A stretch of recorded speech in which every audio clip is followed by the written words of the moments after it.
let's just bring in Humza at this point. The original question about future houses being genuinely affordable when private companies expected to build the majority, the disparity, of course, between the audience here and the panel in terms of home ownership. Yeah, the housing. So I'm pleased in the Scottish Government we have responsibility for housing. We have built 87,000 affordable homes, the vast majority on social rent, and we're on target to meet our 50,000 home target by 2021. But one of the best things that we did was abolish the right to buy when it came to council houses.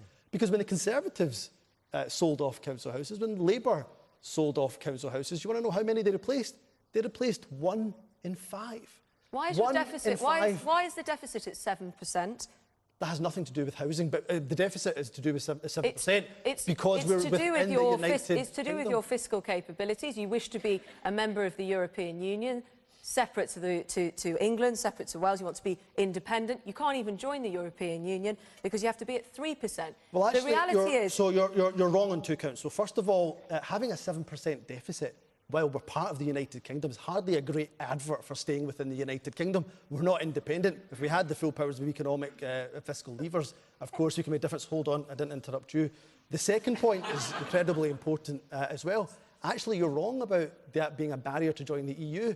Croatia, Poland, Hungary all had a deficit higher than 3% and joined the European Union.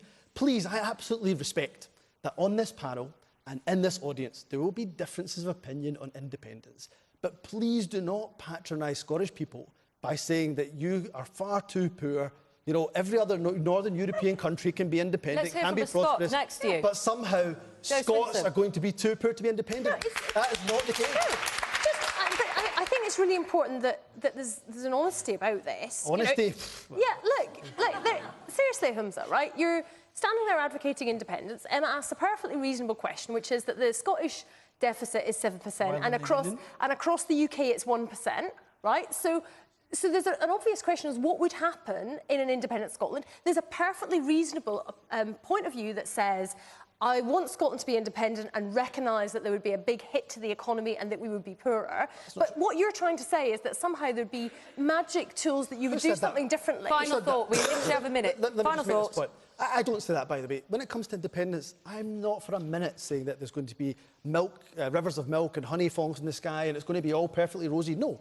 What I am saying is we have a plan to reduce that deficit. Okay. No, listen to me. This is very important. Well, I can't that plan would include, for example, increasing our spending in line with real terms, but not as high as the rate of GDP. Humza, we're going to have to leave it there. Thank you very much to our panel. Thank you very much here. Our time is up.